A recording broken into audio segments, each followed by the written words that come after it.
is such a joy today, and the whole atmosphere seems to be bubbling with it. As if the angels are singing. And the speciality of Hanumana was that he was an angel. Angels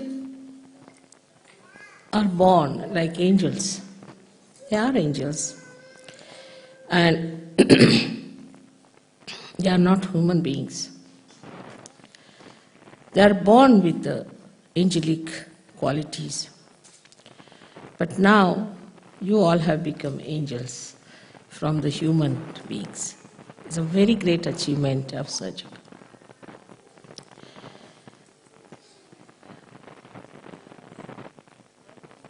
The qualities that are born with the angels are seen from their very childhood. Firstly, they are not afraid of untruth, falsehood. They are not worried as to what people will say to them, on what they will lose in life. To them, truth is their life. They breathe truth. And nothing else matters with them. This is the first great quality of an angel. They will go to any extent to establish truth, to protect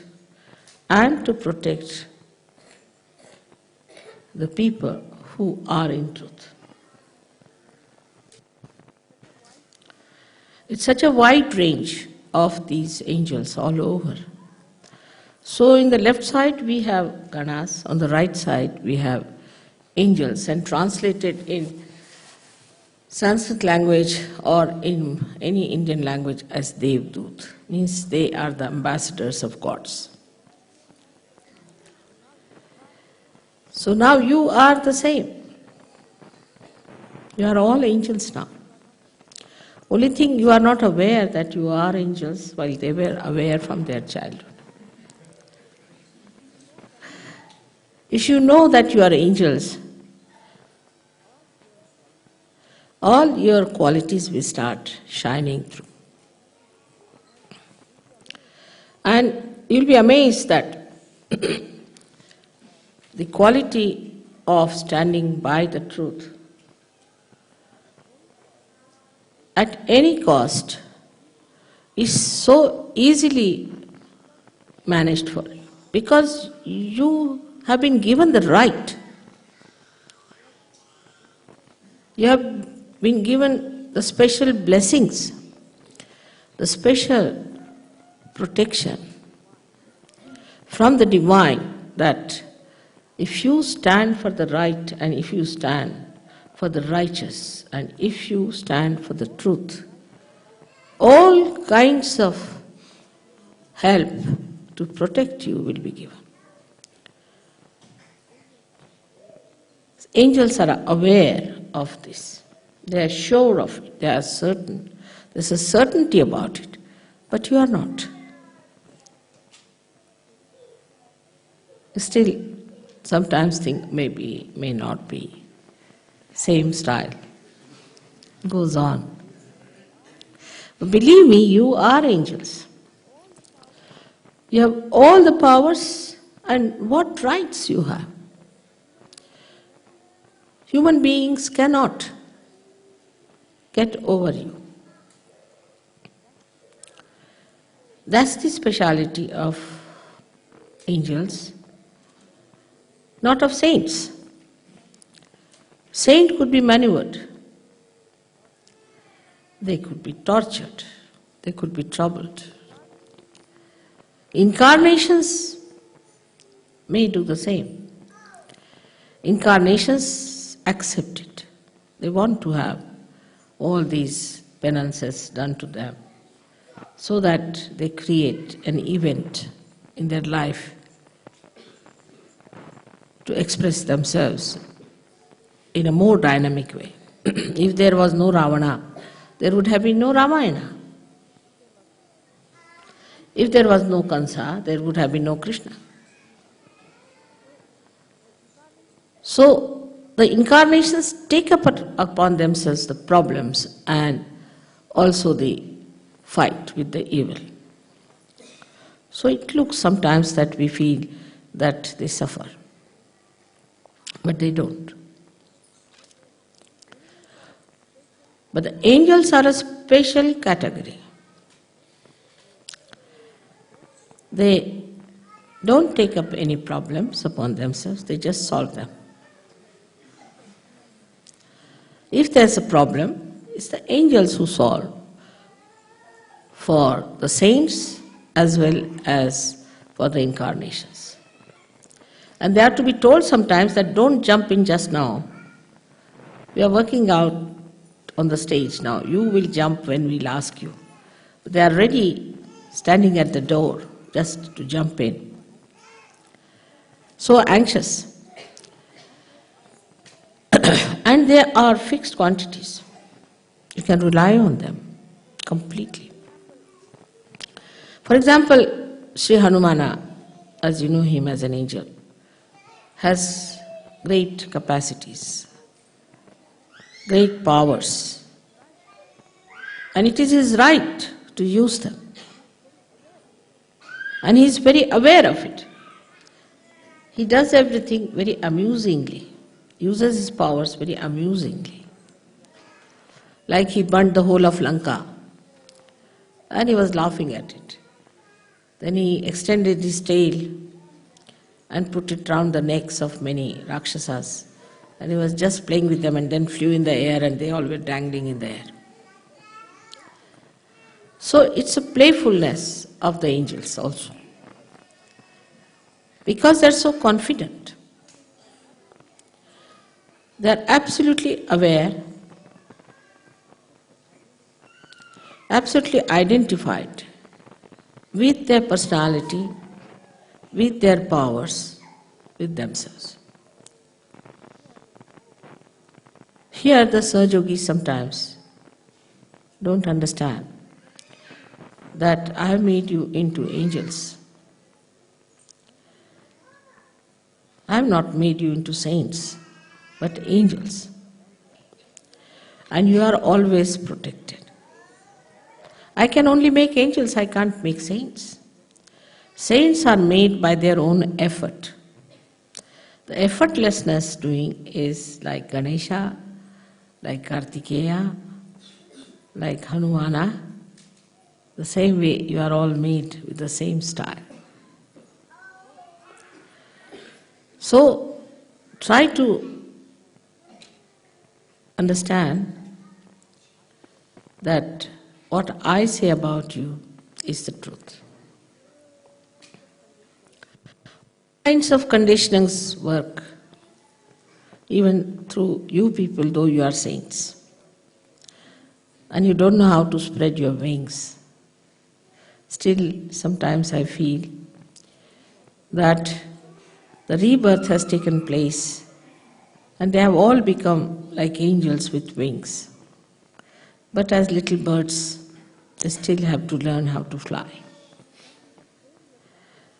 But you must gain your confidence by your experiences which you have in Sahaja Yoga. As you were singing yesterday, miracles every day, miracles around you. These are done by the angels, and they try to convince you that you are one of us. Just join our company. So we have so many angels now sitting here. And why should not we think of transforming this world? And there's one more thing that you have other than the angels, because angels do not raise the Kundalini. They cannot. They are not bothered about it. They are there to kill, to burn, to suppress, to remove all the evil people around you. But they cannot transform. Angels cannot transform. So you have a greater right than they have in the realm of God, that you can raise the Kundalini of people and you can give realization. But human conditionings are still sticking on. For example, I wore a ring the other day, and then my daughter started teasing me that, now, you must only show this finger all the time to people so that they see your ring. So, in the mundane human life, whatever we have, possessions, maybe powers, you see. For example, somebody is a man with some position, immediately you can make it out with his nose and lips the way they are turned upward.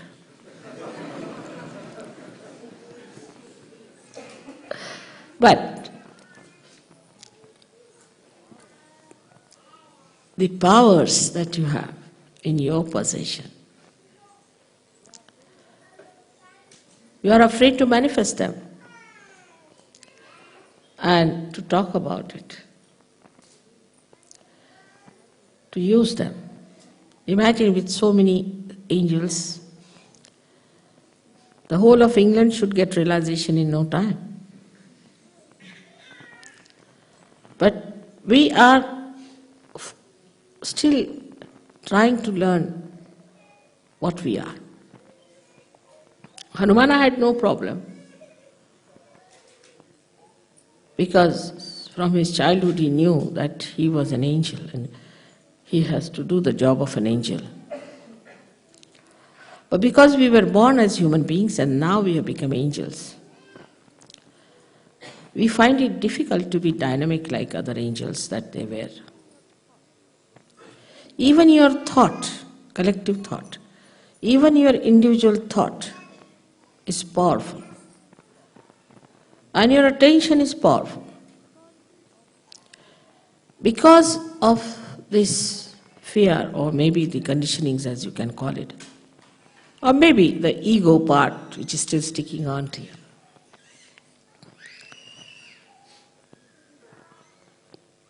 you still hang around false things. And that force, that dynamism is not expressed. We can blame anything, like we can blame lethargy to some country, ego to some country, but now you have lost your countries completely. Now you have entered into the kingdom of God. You are in a country which has no bounds, which has no limitations. And then all these conditionings that are still lingering in you shouldn't bother you at all and shouldn't upset you or deter you from doing whatever is your job. Now imagine Hanumana as Gabriel had to go and tell Maria that there's a child which is the incarnation. The Savior is going to be born to you. She was a young virgin. To break such a news, which was horrible compared to the conditionings of those days, he did it. I have to do it, so I'll do it. If that's the order, I'll do it. Because he knew that the carrying out of the order is his nature, is built within him, and he's not going to doubt it. He's not going to wait, but just told and he does it. So a great understanding has to be within us, that we are growing within ourselves. But if we do not manifest, if we do not show our qualities, and if we do not express it in our life, in our doing, in our object, in the meaning of our life, then Sahaja Yoga is not going to spread, nor is it going to help you much.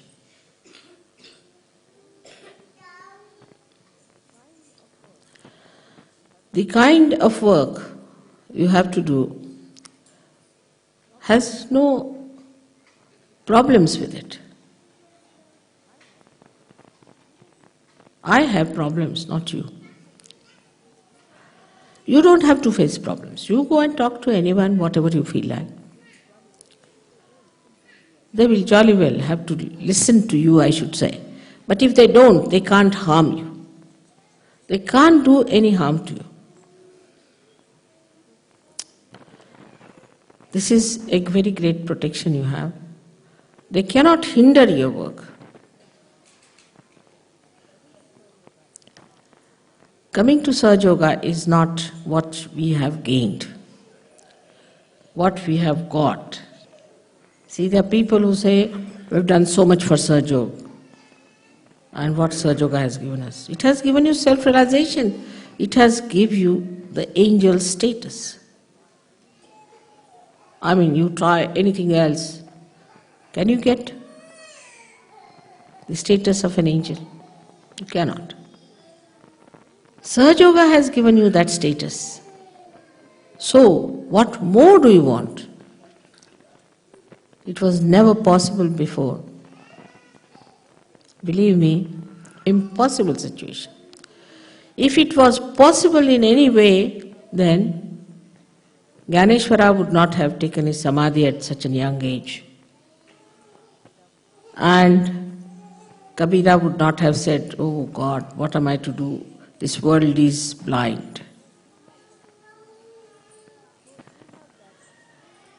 So you have that subtle power within you that you can work out on people's kundalini without even they knowing about it.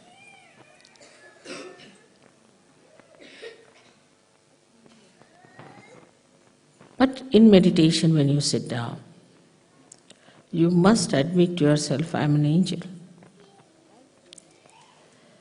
And as being an angel, I have no attachments with anything else but with God's work.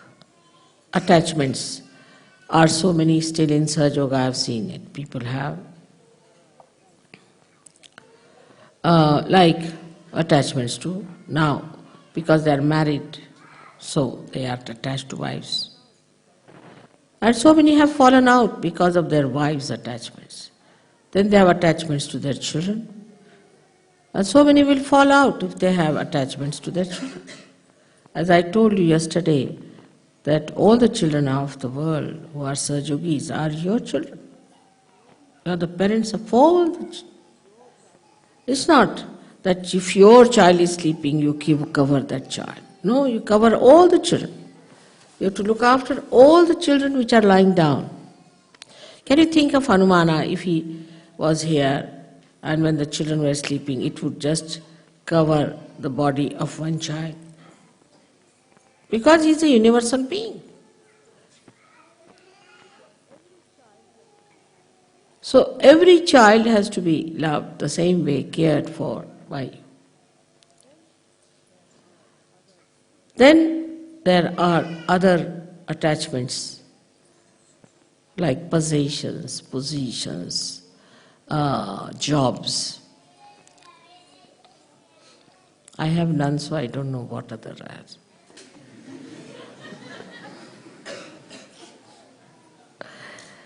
Except for when I see you so much lovingly coming to the station, then the whole heart becomes like an ocean, I think, and just starts like a big swell of a tide, like that. I see that. And then when I have to leave you, again it recedes back like a sea, which is now receding. It's something like you see the moon and the sea starts reacting to the beauty of the moon the joy of the moon, the love of the moon. Then I see the love that is, you see, in a nest where a bird is feeding its young ones. Then you see this love in the sky. Then you see this love in your heart. And only thing that you can describe is the feeling of tremendous ocean of joy within you, just flowing out.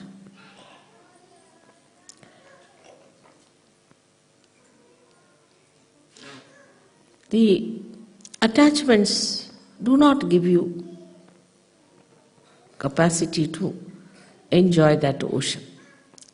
If you are standing on the shore, how will you enjoy the ocean? You have to jump into it. But you have got your anchorage onto different things, so you can't jump in. And you are so safe. You know how to swim. You know how to kill a shark. Even one sight of yours is sufficient. But because you are not aware, it is not acting. Absolutely, this is the case.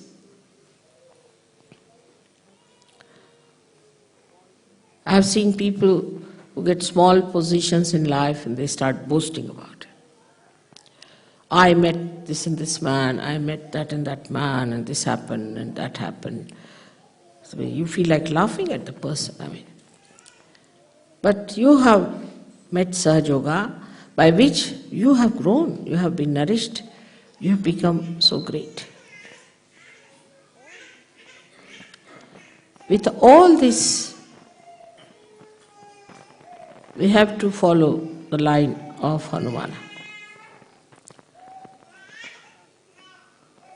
He thought the sun is very egoistical. Trying to burn people, sometimes it gives too much heat. And the sun worshippers also are egoistical. They have so much ego in them. Any word, if you say wrong in their language or in their custom, say you hold the fork in a wrong hand, finished. You are the worst person in the whole world, committed the greatest sin. All such small, stupid ideas come out of a very depraved ego. Ego is so depraved. When you start thinking no end of yourself, that I am everything, and I know everything, and this custom is the best, or that carpet is the best, I don't like. Well, who are you? Who asked you to like it or not to like it? I don't like this, I don't like that. On the other side, the egoist always becomes slaves also. I must say that after going through the countries which are following certain norms, which are dictations of the ego, like an artist now, for example. An artist produces something for his joy, but he must be criticized by everyone.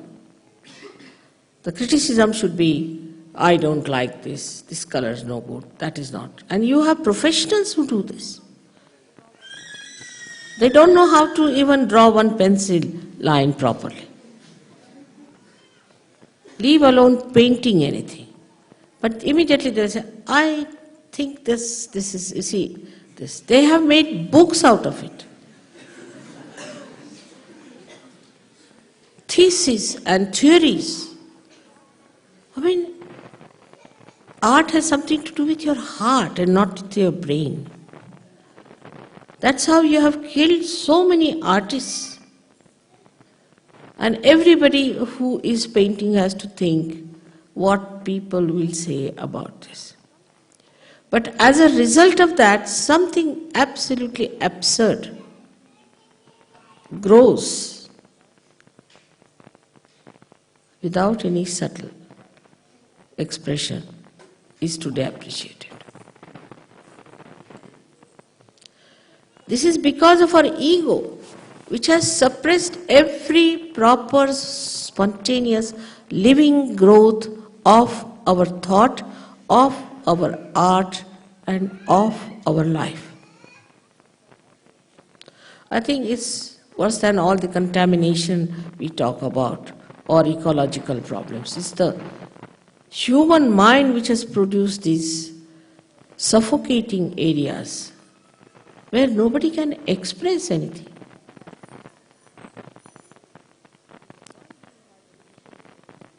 And the one who has a greater ego dominates. This book has been written by such and such person. You meet that person, you feel like jumping in the sea.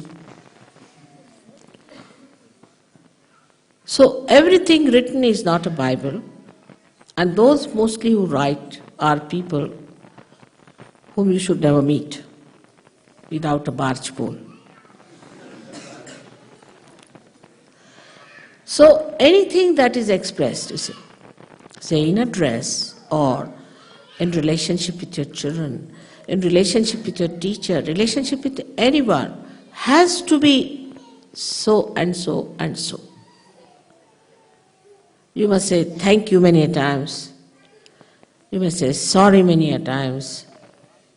So we are so much curbed into artificial expressions that I think after some time there will be no art produced. There is no exuberance. They cannot, they are afraid. I don't know if you have noticed this or not. But those who go to see any museum or go to see any exhibition, anything, think all of them to be great, some divine personalities, that they can judge everyone. Through the agya that we judge, that is what Hanumana wanted to eat once for all. There's the movement of the agya which goes right and left, you see, which makes us express our so-called nonsensical personality of an ego, is the one that he tried to control and eat it off. As I eat bhoots, perhaps he was eating the sun.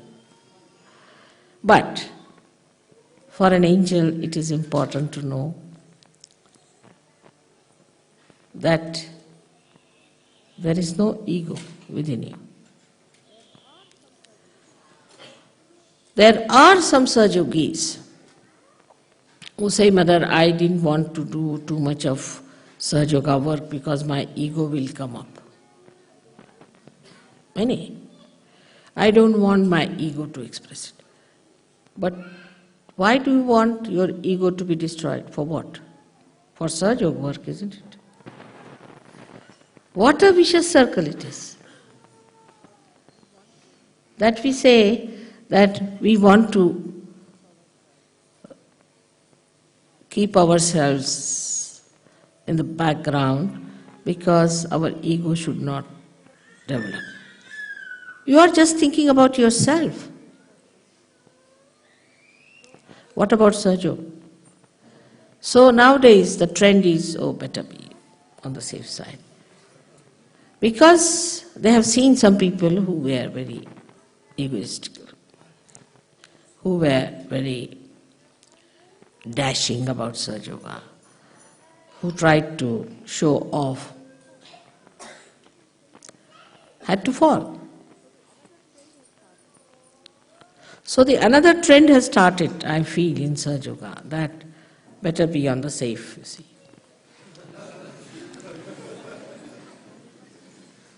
Between these two, Sahaja Yoga will be lost. So if you know you are angels, you will have no ego. Anybody who knows that is his nature to do something, like Today my husband was praising me, saying that it is you who has done it. I said, not me, it's not me. He said, how do you say it is not you? Because I said it is innately built in them, a seed. If it is planted in the Mother Earth, then it sprouts. In the same way, they have innately built within them, their Kundalini just sprouts. So how is it I have done? But he said, but the Mother Earth has done it. I said, no. It's the quality in Mother Earth which is built in has done it.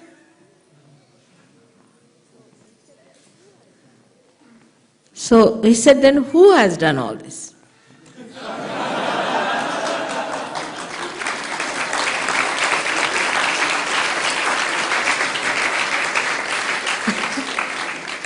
So I said it's done by Adi Shakti, agreed. But Sahaja Yoga is not done by Adi Shakti. She has created these powers in everyone which works out. But Sahaja Yoga is not. Sahaja Yoga works through the innate qualities that are in the Mother Earth and that are in the seed. So I am here as, not as Adi Shakti, I am here as their mother, as their Holy Mother. And as Holy Mother I have guided them. You can say I am like the Mother Earth who sprouts the seeds. So then another detachment can come into you, that these are your powers within you which have been just enlightened by your innate nature of Kundalini, and that you are empowered yourself.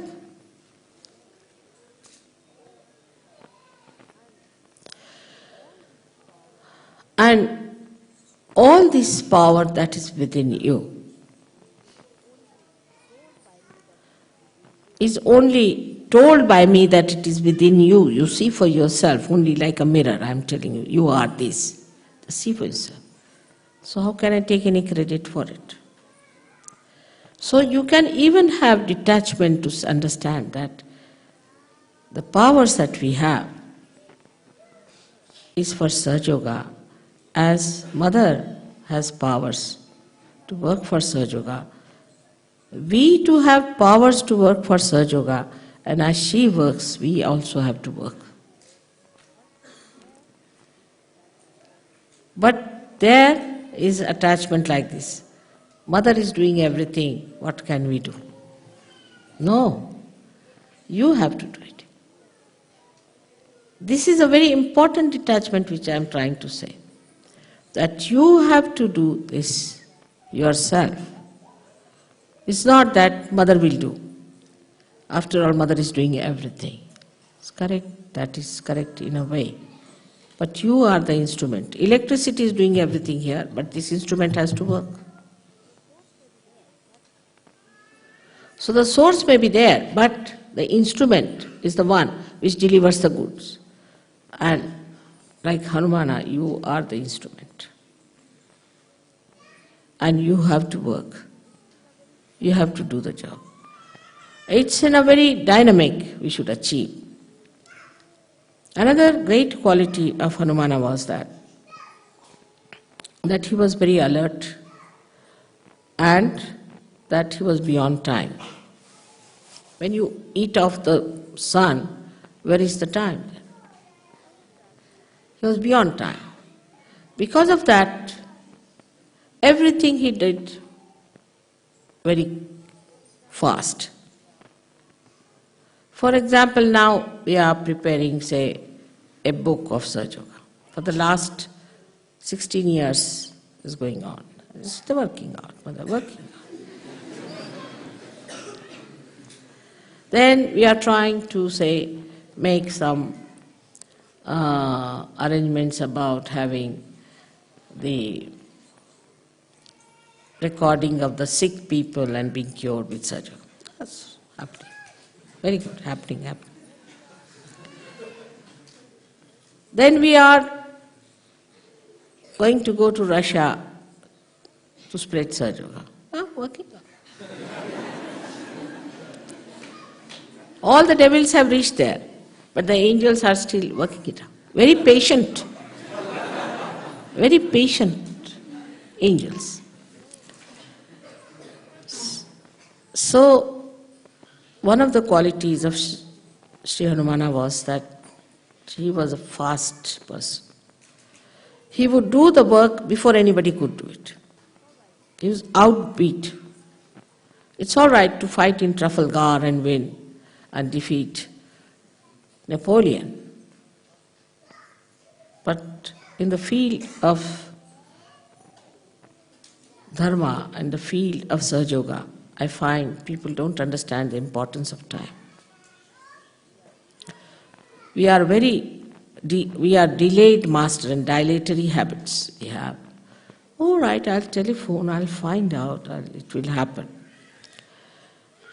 This is one of the greatest defects we have, which we have to learn from Hanumana, that Rama wanted to send word. So he sent his ring with Hanumana. Rama could not do that fast. So Hanumana went and did it.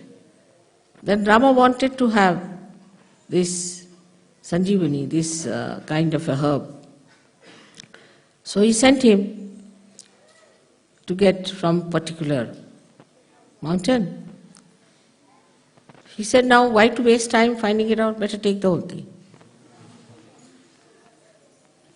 So he carried the whole mountain there. Better do it quickly, immediately. This is the time to do it. But next year we'll see, Mother, after Ganpati Pule we can consider. We'll have discussions and then we'll have arguments and this and that. This is one thing about his character one has to know. That today when we are worshipping Hanumana, we should have that quick-wittedness within us. This is to be done now. We cannot postpone it anymore. Already we are very much delayed. I saw the girls who are wearing frocks, small little things, have grown into big girls now, about to be married. So I think all my life I will be marrying only Sahaja Yogis. To see the results, you have to become quick people. Not to linger and be satisfied with other things. But positive things, what are we doing? For example, it's nice. Children have grown up, they had such a nice drama, play, all that I enjoyed very much. It was very good for everybody's enjoyment. But job is there, we have to do the job. So attention should be on the job. And that's what are we doing about it? I was happy that a suggestion has come from America about making a video film and things like that. And then there are obstructions. How are we going to get money? What is going to happen? You just start it, you will get it. You have powers. Everything will be synchronized properly. You just start doing it. But if you behave like human beings, first think, then plan it out, and then cancel it.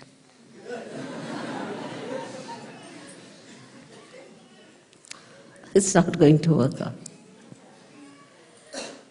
Though Hanumana is running on the Pingala Nadi all the time, what he does is to spoil our plans. Because instead of him, we run on the Pingala. He says, all right, you running it, I'll put you right. So he sidetracks all our plans all the time. That's how all our planning fails. We are particular about timing, about things of no importance.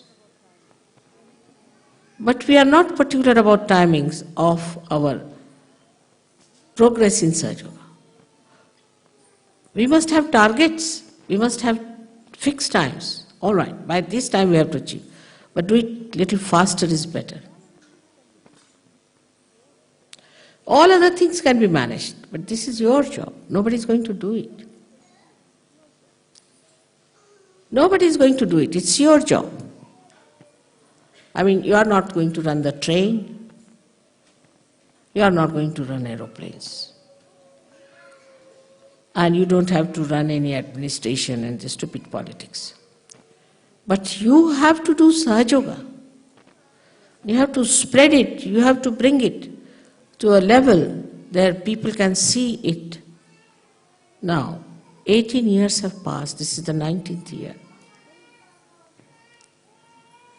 So today's first day of Hanuman Puja. I must say, you have to venture. You have to venture without any fear, collectively and individually, forgetting as to what will happen. I mean, you won't go to jails. You will not be crucified, be sure on that. I mean, if you lose your job, you can get another. And if you don't get a job, you can get a dole, all right.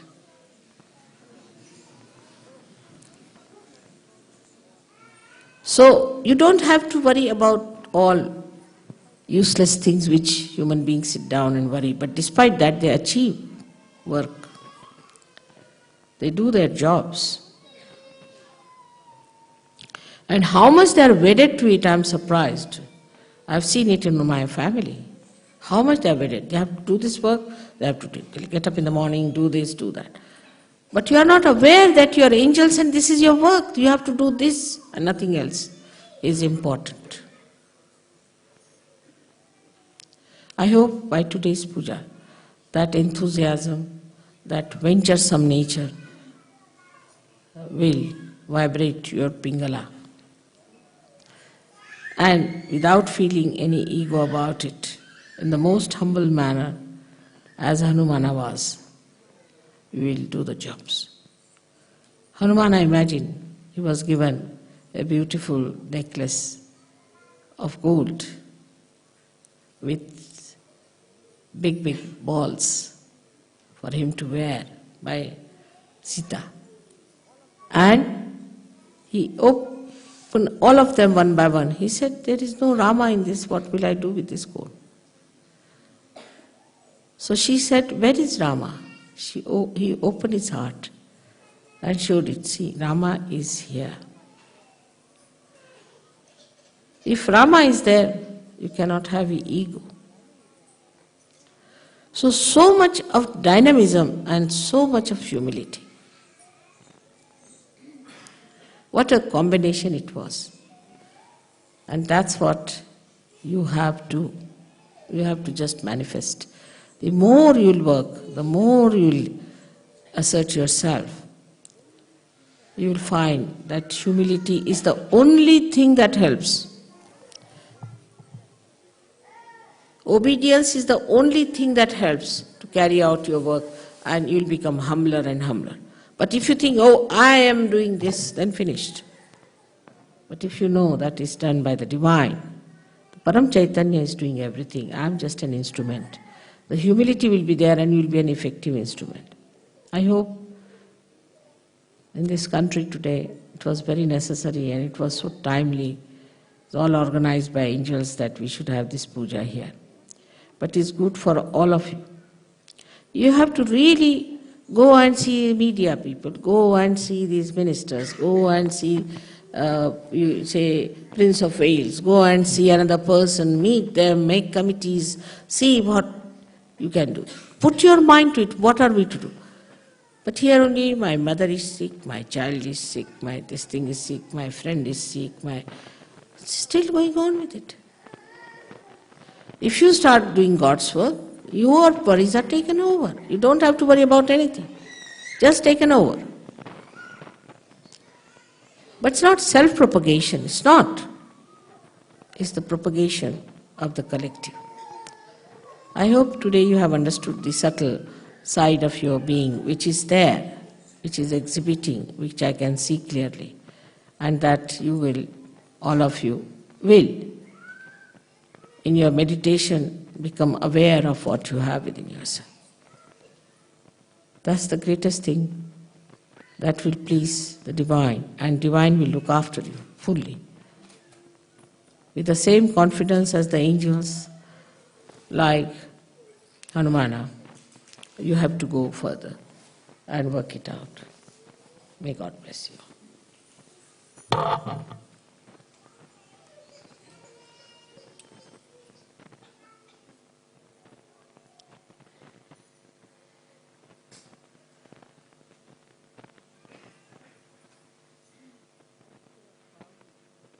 Point I have to say about the ego part is this, which is really the problem in the West, why people have so much ego than Indian people have. One of the things is that the right side is, as I have told you many times, like an accelerator. The left side is like the brake. So if the Muladhara is not in control, if the brake is not all right, naturally the accelerator cannot be controlled.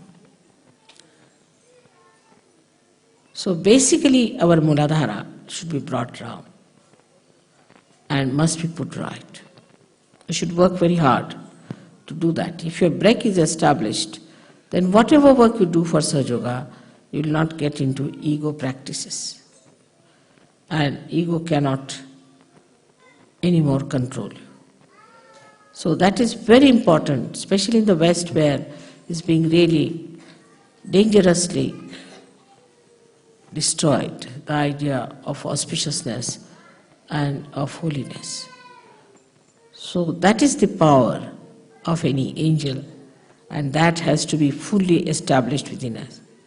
And then on that power will work out, which gives you discretion, which gives you egolessness. I hope today both these things will work out within us in such a manner that we really become absolutely self-confident, realized souls whom I call as angels of modern times.